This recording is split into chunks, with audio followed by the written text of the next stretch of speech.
the media to behave in the manner that they have. This morning began with Judge Leslie Giz blasting the media.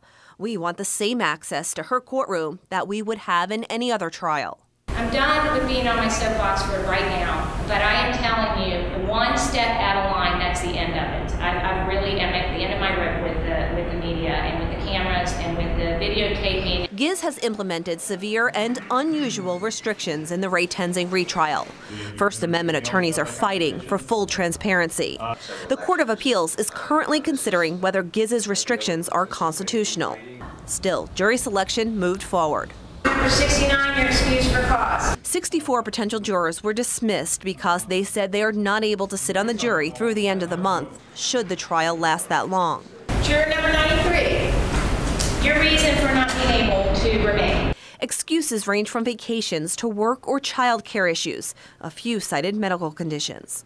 The remaining jurors were asked what would happen if the public saw their extensive juror questionnaires. If I have to release any of that information, if you are not willing to stay as a juror, please raise your hand. 56 people of the remaining 107 say they would be willing to sit on this jury if the appeals court rules in favor of the public and releases the 22-page questionnaire.